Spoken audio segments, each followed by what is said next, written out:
Hello and welcome to Dad Got This, where we answer the tough questions like, what is a tri-tip and why haven't I ever cooked one? And why did the cowboy carry a pencil? That second one's easy, in case he needed to draw his gun.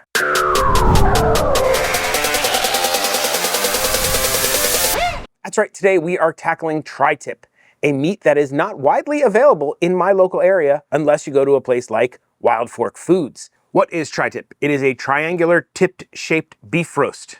I wonder how they came up with that name. I digress. It's a rather lean cut. It's supposed to have a mild beef flavor and be quite tender. So that sounded good to me. To cook a tri-tip, we're gonna need to go back in time to yesterday. Welcome to yesterday. I wanna thank Wild Fork Foods for this tri-tip that weighs 2.89 pounds, almost 3 pounds. And we are going to dry brine this. I don't know if there's really any prep I need to do to this. That doesn't look good. This is not the right knife for this. This was supposed to just be to open the package, but that looks like terrible silver skin. The rest of this looks like fat cap. I ain't messing with that. I'll dry this bad boy off. Let's take a look at this other side.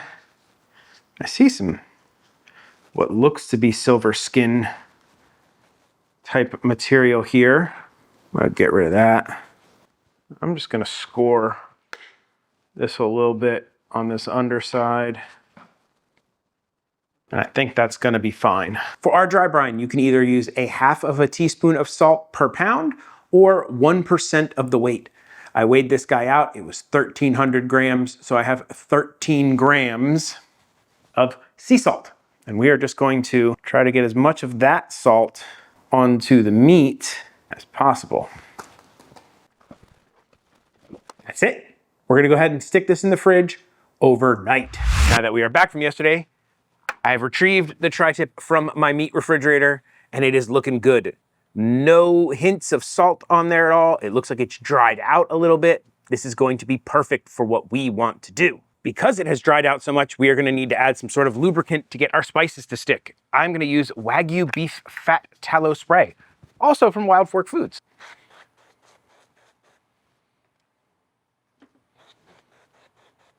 First thing we're gonna hit it up with is a peppercorn mix.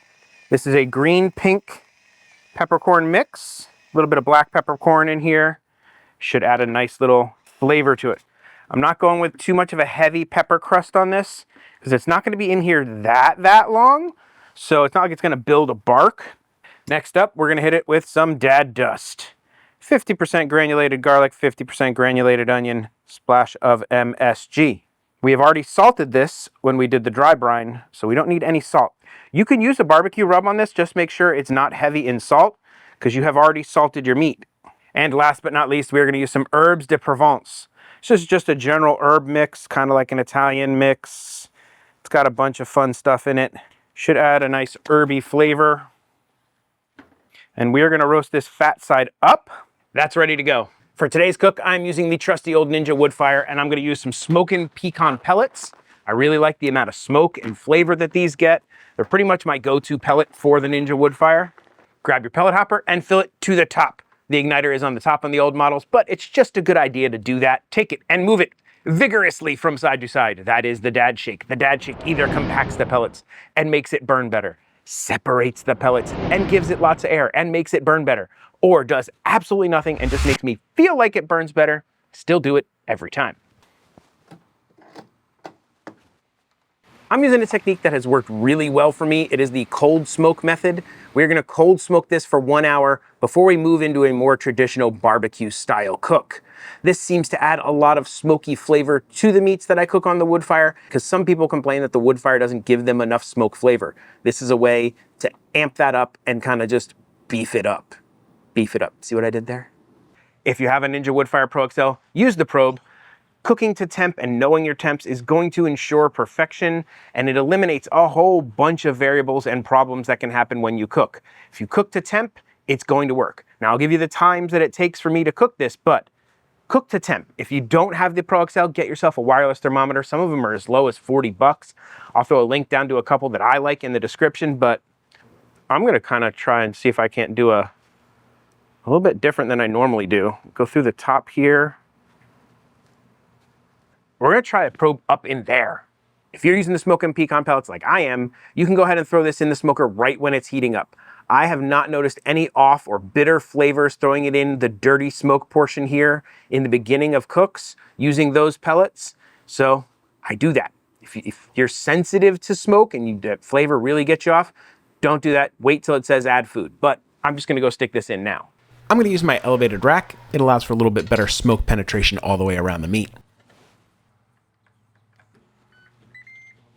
What is the cold smoke feature? The cold smoke feature is basically, it is lighting the pellets, but not adding any heat. It's not turning on either of the heating elements. It is circulating air, lighting the pellets, and just letting that smoky air circulate through the cooker.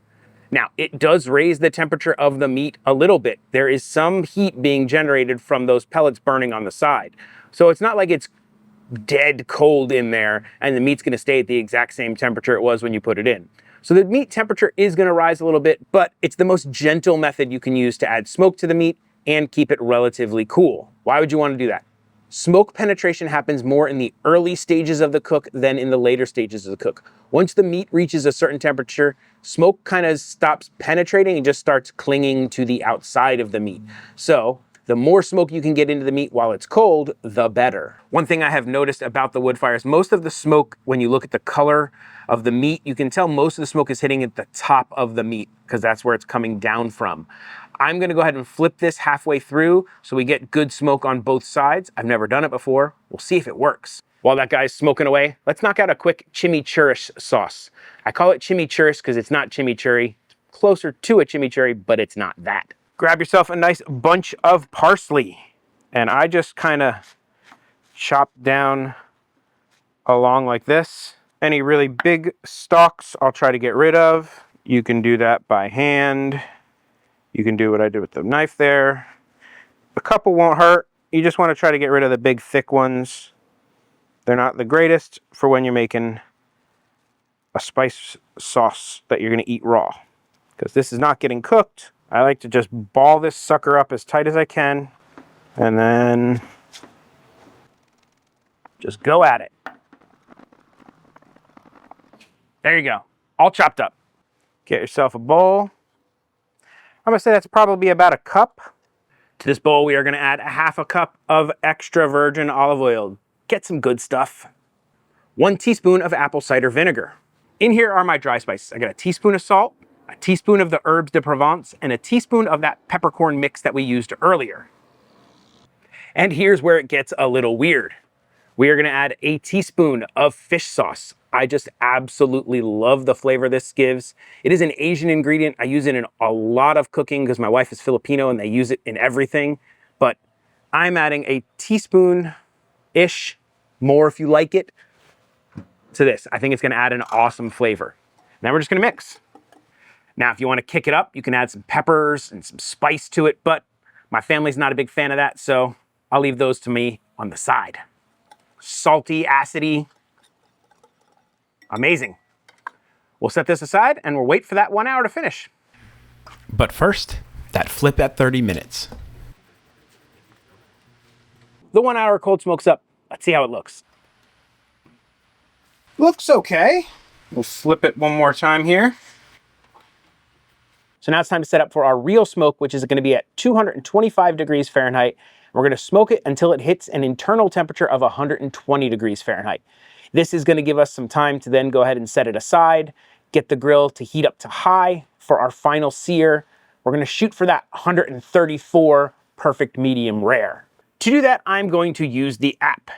We are gonna set it to a thermometer cook, smoker at 225. Our target temp, we are gonna set at 120. I'm using manual and we are good to go. Why did I use manual instead of picking beef? It's just an ease of use for me thing. If you pick beef, it automatically stops it like 10 degrees lower than the temperature that you set. So if I picked 120, it would have stopped it at 110. So I would have to pick 130. It just seems weird to me to have to do that. So I just pick manual. I can pick the temperature I specifically want it to stop at, and then it's easy. I don't know how long this is gonna take, but I will let you know at the end. That's it, the steak reached 120. Let's go grab it.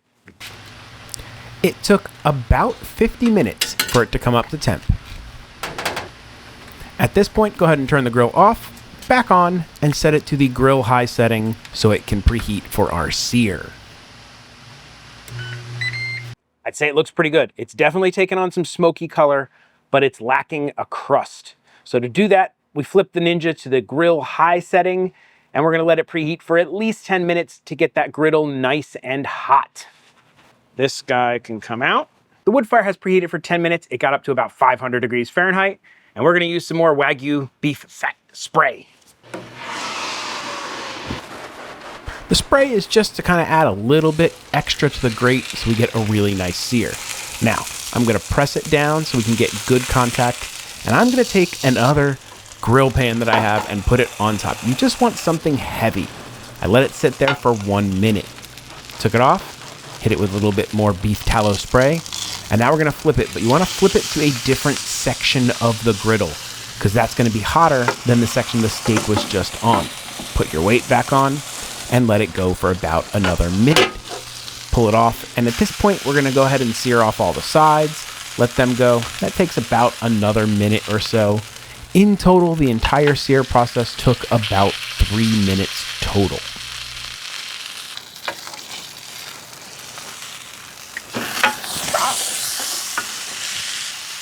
Almost lost it. Well, that wasn't the most dad thing ever. I almost lost the entire steak off the side. It was so bad that the camera decided it couldn't even focus on it. It didn't want to watch. But thankfully, I have cat-like reflexes, thanks to my little Nana throwing cans at me in the kitchen when I was a child.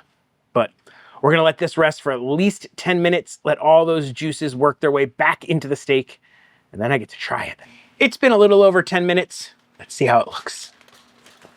Gotta say, I'm really happy with the crust on this, but what really matters is, how does it look? I don't even know how to cut a tri-tip. Probably should have looked that up. Slicing a tri-tip apparently is basically like slicing most any other item. You want to cut across the grain. So we got to find our grain. Looks like we got some grain right there. We're going to start at this little thin end here and take what they say should be slightly thinner than brisket slices. Let me do it towards you guys. Looks pretty good. Let me do a pull test to make sure that I've got this right. Yep. Well, I've already pulled it apart. I might as well try it. Ooh. Oh yeah. That's solid. I like that. All right. For fun, we're going to cut it right down the middle. See what we got. Well, that is nice and medium rare. Oh yeah. My grain is kind of going sideways on this one, so I'm going to keep slicing it kind of like this. We're going to slice up this half. Okay, set that guy there like that, and then we'll pinwheel these guys out for my presentation photo. I am super happy with that. It is perfectly medium rare to the middle. You get a little bit more well done stuff on the thinner ends, so if you've got people who don't like the medium rare, you can give them that. But I do want to try it with a little bit of my chimichurri sauce. It's really good without the sauce. It's good just like this. The sauce just kicks it up to a new level. If I were to compare this to another cut of steak on like tenderness, I would say it's kind of giving me like New York strip vibes. It's not super fatty like a ribeye, more on the leaner New York strip side, but very nice and tender. I would definitely not call this filet tenderness, but a good New York. Yeah, it's kind of in that range for me, at least the way that I cooked it. 100% see why people in California absolutely love this cut. It is really, really good. I'm going to save the rest of this for the family for dinner, but, well, maybe the rest of it minus this part. I'd say that cold smoke gave it a nice mild smoky flavor. It's perfect all the way around. I got no notes. This is great. If I were to make one change or addition, I would add a little bit of spice to my chimichurri sauce, maybe like a chopped up jalapeno or even a habanero, just to give this a little punch of heat, and that would just make it perfect for me. But this is really good as is. If you are enjoying this, please do the likey subscribe thing. YouTube loves it when you leave a like. I love it when you leave a comment. I answer just about every comment in my comment section. If you really want to support the channel, consider becoming a member. You'll get behind the scenes access, early updates, you get early access to videos, producer credits, shout outs, all kinds of fun stuff. But if you can't, please just subscribe. It would really help me out. As always, the full recipe will be on dadgotthis.com. That is my website. Go ahead and check it out. So with all that out of the way, I guess there is only one question left to answer. Where do Viking cowboys go when they die? Valhalla. Yeah, pretty bad. Dad may tell horrible dad jokes, cook fantastic steaks, but one thing Dad will never do is an outro. So that's it. Bye. This is the part where I thank all of my members. You guys are the absolute best. Thank you so much for your support, and rock on. I don't know why I said rock on, but rock on.